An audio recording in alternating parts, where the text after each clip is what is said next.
মাত্র একটা ডিম আর 1 কাপ মসুর ডাল দিয়ে বানিয়ে নিলাম দারুণ স্বাদের এই রেসিপি। নমস্কার বন্ধুরা, আপনারা দেখছেন সুব্রত অর্চনার রান্নাঘর। আজ আমাদের রান্নাঘরে হচ্ছে মাত্র একটা ডিম আর 1 কাপ মসুর ডাল দিয়ে দারুণ স্বাদের এই ধোকার ডালনা। একই টাইপের সবজি খেতে খেতে যখন আর ভালো লাগে না, তখন কিন্তু মুখের স্বাদ বদলানোর জন্যে দুপুরে হোক বা রাতে ভাতের সাথে খাওয়ার জন্যে এই রেসিপিটা একবার ট্রাই করে নিতে পারেন। আসুন দেখে নেওয়া যাক আমার আজকের রেসিপি। এখানে আমি মেজারমেন্ট কাপের 1 কাপ নিয়েছি মুসুরির ডাল। ডালটাকে আমি 2 থেকে 3 ঘন্টা জলে ভিজিয়ে রেখেছিলাম। একটা মিক্সিং জার নিয়ে নিলাম, এর ভিতরে আমি দিয়ে দিচ্ছি এখন ভিজিয়ে রাখা ডাল। আমি কিন্তু ডালটা শুধুই পেস্ট করে নেব, এর সাথে আর কিছু দেব না। পুরো ডালটাই মিক্সিং জারে দিয়ে দিলাম। এখন কভারটা বন্ধ করে এর একটা পেস্ট বানিয়ে নেব। ডালের পেস্টটা দেখুন আমি বানিয়ে ফিরে এলাম। একদম এরকমই স্মুথ একটা পেস্ট বানিয়ে নিতে হবে। একটা বোলের মধ্যে এখন আমি পুরো পেস্টটাকেই নামিয়ে নেব। এই পেস্টের মধ্যে আরও কিছু জিনিস আমি অ্যাড করব, সেটা আপনারা দেখলেই বুঝতে পারবেন। এর মধ্যে প্রথমে দিয়ে দিচ্ছি আমি একটা ডিম,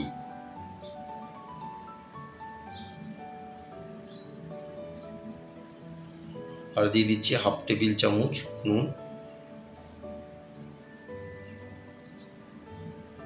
1/4 টেবিল চামচ দিয়ে দিলাম জিরের গুঁড়ো, আর 1/4 টেবিল চামচ দিয়ে দেবো রেগুলার লঙ্কার গুঁড়ো। এখানে কিন্তু আপনারা কাঁচা লঙ্কাও ব্যবহার করতে পারেন কুচিয়ে। আর সামান্য একটু দিয়ে দিলাম গুঁড়ো হলুদ।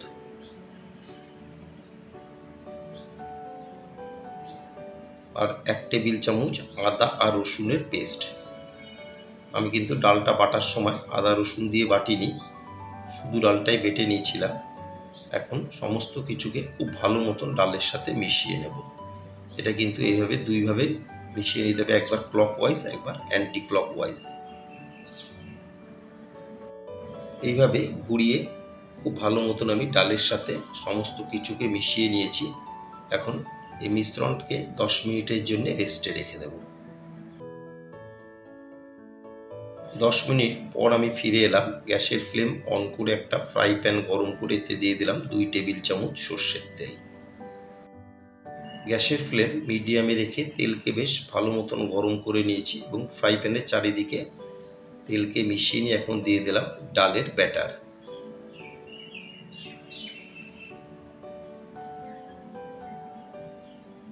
দিয়ে এবার ভালো মতন একটু ব্যাটারটাকে চারিদিকে ছড়িয়ে দেব। এইভাবে খুব সাবধানে একটু ব্যাটারটাকে পুরো ফ্রাই প্যানে ছড়িয়ে নিলাম। এবার একটু নাড়াচাড়া করে ব্যাটারটাকে সেট করে নেব। ফ্রাই প্যানে একটু চারিদিকে এইভাবে নাড়াচাড়া করে ব্যাটারটাকে সেট করে নিতে হবে। খুব ভালো মতন ব্যাটারটা সেট করে নিলাম। এখন একটা কভার দিয়ে 2.5 থেকে 3 মিনিট আমি একটা পিঠ ভেজে নেব। কভার দিয়ে মিনিট 3 আমি একটা পিঠ ভেজে নিলাম। ছুরি দিয়ে একবার আমি চেক করে নিলাম, দেখুন ছুরির গায়ে কিন্তু ব্যাটারটা লাগেনি, তার মানে আমার একটা পিঠ ভাজা হয়ে গেছে। এখন খুব সাবধানে পাল্টে অপর পিঠটাকেও ভেজে নেব।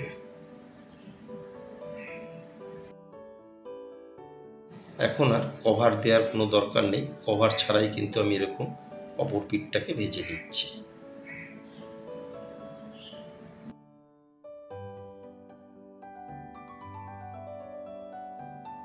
একটু নেড়ে চেড়ে আরও 2 থেকে 3 মিনিট আমি অপর পিঠটাকেও কিন্তু ভেজে নিলাম।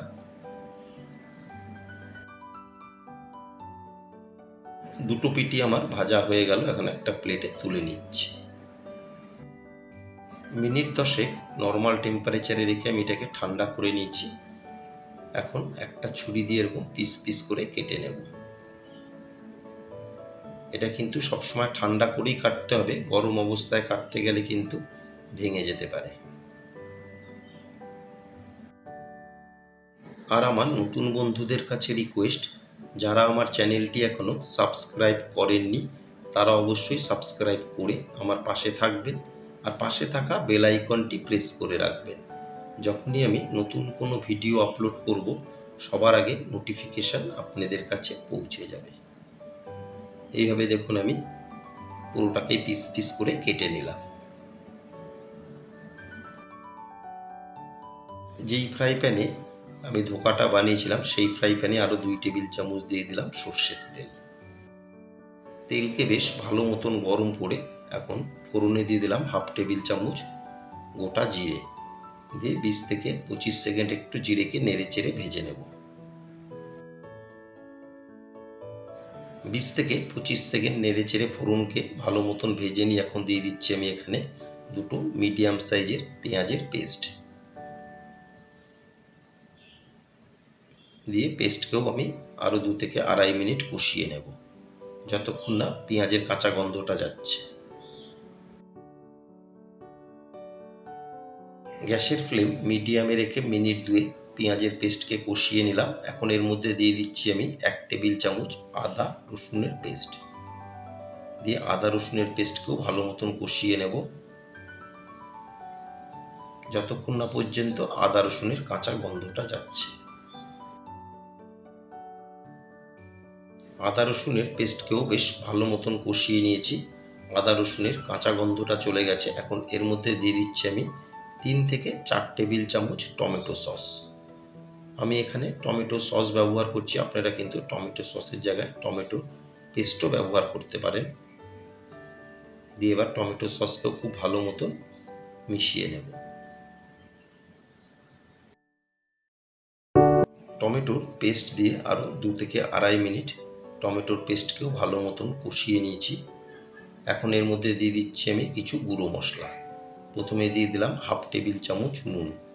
নুনটা একটু হিসাব করে দিতে হবে, কারণ ডালের যে ব্যাটারটা বানিয়েছিলাম তাতেও কিন্তু আমি 1/2 টেবিল চামচ নুন ব্যবহার করেছিলাম, সেই হিসাব করেই নুনটা দিয়ে দিলাম। আর দিয়ে দিলাম 1/2 টেবিল চামচ জিরের গুঁড়ো, 1/4 টেবিল চামচ গুঁড়ো হলুদ, আর ঝালের জন্য দিয়ে দেব 1/2 টেবিল চামচ রেগুলার লঙ্কার গুঁড়ো। দিয়ে এবার গুঁড়ো মশলাকে খুব ভালো মতন পেঁয়াজের পেস্টের সাথে মিশিয়ে নেব। মশলাকে একবার ভালো মতন মিশিয়ে নিলাম। এখন দিয়ে দিচ্ছি 1/2 টেবিল চামচ ধনের গুঁড়ো। দিয়ে ধনের গুঁড়োকেও খুব ভালো মতন মিশিয়ে নেব। নিয়ে এবার মিডিয়াম ফ্লেমে একটু সময় নিয়ে খুব ভালো মতন মশলাকে কষিয়ে নেব। একটু সময় নিয়ে খুব ভালো মতন দেখুন আমি মশলাকে কষিয়ে নিলাম। মশলা থেকে তেল সেপারেট হওয়া শুরু হয়েছে, আর কালারটাও কতটা সুন্দর এসেছে। এখন এর মধ্যে আমি দিয়ে দেব পরিমাণ মতন উষ্ণ গরম জল।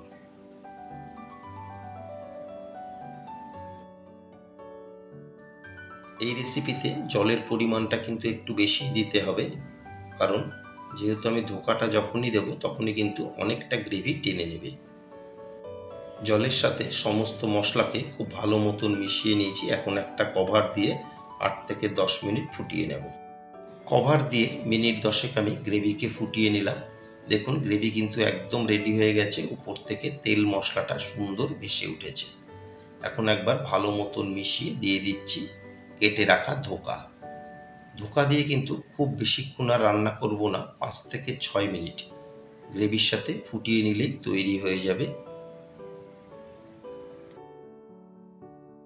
ধোকা দিয়ে মিনিট 5 আমি রান্না করে নিলাম। এখন নামানোর আগে দিয়ে দিচ্ছি 1/2 টেবিল চামচ গরম মশলার গুঁড়ো। দিয়ে গরম মশলার গুঁড়োকেও একবার ভালো মতন মিশিয়ে নিয়ে আরও 1 থেকে 1.5 মিনিট রান্না করে নিলেই কিন্তু তৈরি হয়ে যাবে। খুবই সাধারণ একটা রেসিপি, কিন্তু খেতে অসাধারণ হয় এর টেস্ট। আমার আজকের রেসিপি মুসুরির ডাল আর ডিম দিয়ে ধোকার ডালনা আপনাদের কেমন লাগলো অবশ্যই একটা কমেন্টের মাধ্যমে জানাবেন। যদি কোনো অংশে ভালো লেগে থাকে একটা লাইক, শেয়ার আর ছোট্ট করে একটা কমেন্ট করতে কিন্তু ভুলবেন না। গ্যাসের ফ্লেম অফ করে একটা সার্ভিং বোলে তুলে নিলাম। সবাই সুস্থ থাকবেন, ভালো থাকবেন। আবার দেখা হবে পরবর্তী একটা দিনে পরবর্তী একটা রেসিপির সাথে।